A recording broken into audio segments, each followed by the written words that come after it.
सभी को मेरा नमस्कार। स्वागत है आपका अपने YouTube चैनल प्रवीण ढूंढवा में। फिर हाजिर हैं एक और नई वीडियो के साथ। काफ़ी दिनों बाद साथियों वीडियो लेके आए हैं और वीडियो आप सभी को पता है जॉब सुरक्षा को लेकर हम लगातार आपकी आवाज़ उठा रहे हैं। और इसी कड़ी में साथियों हम दोबारा से जो जॉब सुरक्षा ऑनलाइन पोर्टल तैयार हुआ था उसके बाद अब तक भी क्यों नहीं ये एक्ट लागू हुआ। तो जैसा आप थंबनेल में भी देख पा रहे हैं, जॉब सिक्योरिटी ऑनलाइन पोर्टल आखिरकार क्यों नहीं लागू हुआ एक्ट? सरकार को क्यों लगाना पड़ रहा इतना जोर? अधिकारी क्यों नहीं ले रहे सीरियस? कब तक लागू होगा एक्ट? कर्मचारी परेशान, नहीं कोई समाधान। Step by step full information देंगे भाई, क्योंकि आप सभी को पता भाई 15 अगस्त 2024 को जिन कर्मचारियों को 5 साल पूरे हुए हैं उनको जॉब सुरक्षा मिलनी थी। और आज तारीख आप साथियों जानते हैं 9 मार्च 2026 है, लेकिन अभी तक भी जो जॉब सुरक्षा का लाभ है वो कर्मचारियों को नहीं मिल पाया है। तो उस पर एक संपूर्ण तरीके से नज़र रहने वाली है। आज की जो वीडियो है बिल्कुल फोकस करेंगे भाई, आखिरकार जिम्मेवार कौन है? सरकार सीरियस है नहीं है? सरकार को अपने ही द्वारा तैयार किए गए कानून में इतना जोर क्यों लगाना पड़ रहा है और उसके बावजूद भी ये लागू नहीं हो पा रहा है?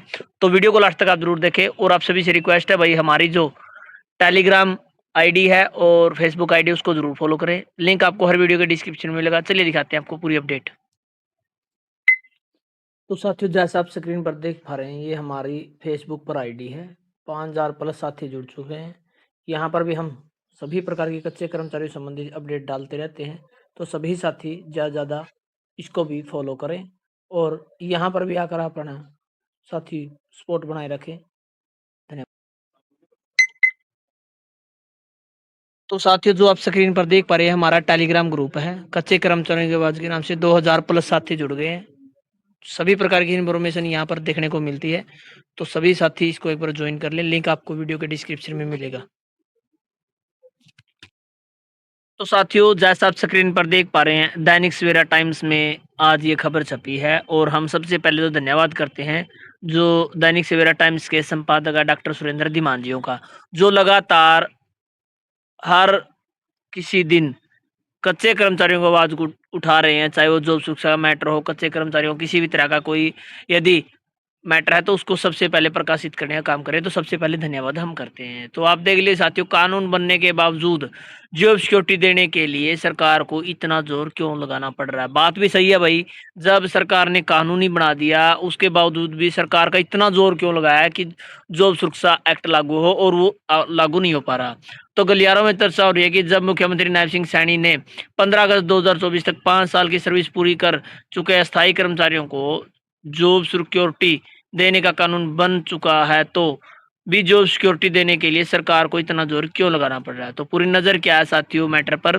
गलियारों में चर्चा हो रही है कि मुख्य सचिव को 3 बार जॉब सिक्योरिटी पोर्टल पर ओटीपी नहीं आने की समस्या का समाधान करने के लिए पत्र जारी करने पड़े, मगर संबंधित अफसरों के कान पर जूं तक नहीं रेंगी। तो आप सभी को पता है भाई, सरकार ने पहले एक्ट बनाया, उसके बाद उसको लागू करने के आदेश हुए, लेकिन बहुत सारे अधिकारियों ने इसको सीरियस न लेते हुए बहुत सारे जो पॉइंट उठाने शुरू किए। उसके बाद 5 अगस्त 2025 को आपका जो जो सुरक्षा एक्ट था उसकी एसओपी जारी हुई। उसके बावजूद भी एक्ट लागू नहीं हुआ। फिर बारी आई भाई, इसके लिए एक ऑनलाइन पोर्टल बनेगा, क्योंकि अधिकारियों ने इतने सारे प्रश्न खड़े कर दिए कि किसको जो सुरक्षा देनी है नहीं देनी है, इस प्रकार से। तो उसके बाद से साथियों 25 दिसंबर 2025 को आपका ऑनलाइन पोर्टल लॉन्च कर दिया गया और 1 जनवरी से फार्म भरने के आदेश हो गए। लेकिन बावजूद इसके बहुत सारे विभागों के कर्मचारियों को ओटीपी प्राप्त नहीं हो रहे थे। तो उसी को लेकर 3 लेटर जारी हो चुके हैं मुख्य सचिव की ओर से, लेकिन उसके बावजूद भी जो है ओटीपी प्राप्त नहीं हो रहे हैं और अधिकारियों के कानों पर जूं तक नहीं रेंग रही है। गलियारों में पूछा जा रहा है कि क्या ये अफसर सरकार के कानून या नियम से बड़े हो गए हैं? आखिर जवाबदेही क्यों तय नहीं हो रही? बार बार मुख्य सचिव को यह क्यों लिखना पड़ रहा है कि सरकार ने इसे गंभीरता से लिया है? अगर गंभीरता से लिया होता तो लगभग 1.5 साल बीत जाने के बावजूद क्यों आज भी अस्थायी कर्मचारी जॉब सिक्योरिटी के लिए धक्के खा रहे हैं? गलियारों में कहा जा रहा है कि जिन अफसरों ने जॉब सिक्योरिटी अधिनियम को लागू करना है, उन्हें इस बात की कोई चिंता ही नहीं है, क्योंकि वे तो रेगुलर है और बड़े अधिकारी है। मुख्यमंत्री नायब सिंह सैनी के अस्थायी कर्मचारियों को जॉब सिक्योरिटी देने का कानून बनाकर सरकार की मंशा स्पष्ट कर दी थी, मगर विधानसभा चुनाव से ठीक पहले बने इस कानून को पहले तो यूं लागू नहीं किया गया कि कहीं प्रदेश में कांग्रेस की सरकार न बन जाए। वैसे भी 16 अगस्त 2024 को हरियाणा विधानसभा चुनाव की घोषणा हो गई थी, इसलिए इसे लागू करने का समय काफी कम था। मगर जब मुख्यमंत्री नायब सिंह सैनी के नेतृत्व में दोबारा सरकार बन गई, तो तब तो किसी ने इस कानून को लागू करने से किसी अफसर को रोका नहीं था। फिर यह कानून क्यों नहीं लागू हुआ? गलियारों में कहा जा रहा है कि मुख्यमंत्री नायब सिंह सैनी व्यस्त रहते हैं और उन तक इस तरह की जानकारी पहुंच ही नहीं पाती, इसलिए सरकार ने खुद बनाए कानून सरकार लागू नहीं करवा पाती। गलियारों में चर्चा हो रही है कि इस कानून को न करने वाले लागू न करने वाले संबंधित डीडीओज को सरकार रगड़ दे और विधान विधा जो विभागाध्यक्ष है को चार्जशीट जारी कर दे, तो यह कानून 3 दिन में लागू हो सकता है। मगर इतना सख्त कदम कौन उठाएगा और कौन उठाने देगा? मुख्यमंत्री के मुख्य प्रधान शिवराज स्कूलर ने इस कानून की रचना की थी, मगर उनके प्रयासों के बावजूद अफसर निचले स्तर पर इस कानून को लागू नहीं कर रहे। कर्मचारियों को डाटा भी सरकार ने तो उन कर्मचारियों को डाटा भी स्कैन पोर्ट करने का समय 20 फरवरी 2026 तक दिया था, जो पोर्ट नहीं हो पाए थे। मगर विधानसभा में दिए गए जवाब में सरकार ने सूचित किया है कि इस साल एक भी कर्मचारी को एचकेएन में पोर्ट नहीं किया गया है। गलियारों में पूछा जा रहा है कि क्यों नहीं इस लापरवाही के लिए संबंधित अफसर को सजा दी गई। एक तरफ तो सरकार इस कानून का दायरा बढ़ाने में प्रयास जुटी हुई है, दूसरी तरफ पहले से बने कानून को लागू नहीं कर पा रही। यह स्थिति तो तब है जब भाजपा सरकार को सुशासन की सरकार कहा जाता है। गलियारों में यह भी चर्चा हो रही है कि यूनिवर्सिटीज में कॉन्ट्रैक्ट पर लगे सहायक प्रोफेसरों को जॉब सिक्योरिटी देने का प्रयास जो प्रस्ताव है सरकार के विचाराधीन है। यह जानकारी शिक्षा मंत्री महिपाल डांडा ने स्वयं विधानसभा में दी थी, मगर यह प्रस्ताव कब से लंबित है?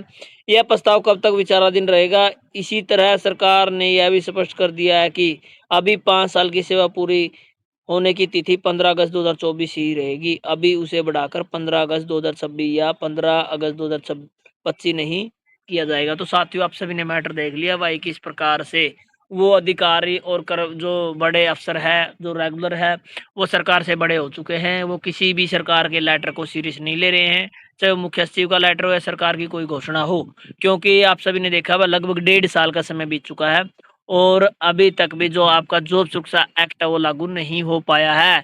कारण स्पष्ट है भाई, कोई नहीं चाहता कि कच्चे कर्मचारियों को जॉब सुरक्षा मिले।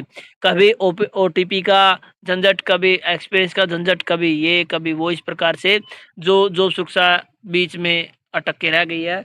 यदि सरकार चाहे तो 3 दिन में एक्ट लागू कर सकती है।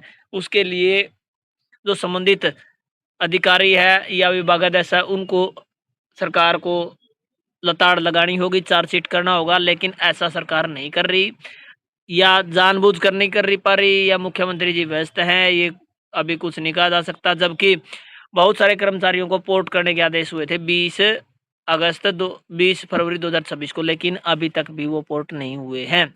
ये जवाब सरकार ने विधानसभा में दिया भाई।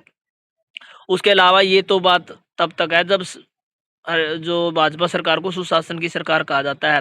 साथ में जो यूनिवर्सिटीज के कॉन्ट्रैक्ट सहायक प्रोफेसर है, उनका जो सुरक्षा एक्ट है वो जो प्रस्ताव विचाराधीन है, लेकिन ये जानकारी जो दी है, जो हरियाणा के शिक्षा मंत्री है महिपाल डांडा जी ने दी है, जो काफी समय से विचाराधीन है। ये कब तक विचाराधीन रहेगा, ये अभी तक कुछ नहीं कहा जा सकता। जबकि सरकार कह रही थी कि 5 साल का जो क्राइटेरिया उसको बढ़ाया जा सकता है, लेकिन ये स्पष्ट हो गया विधानसभा में कि इसे अभी बढ़ाया नहीं जाएगा।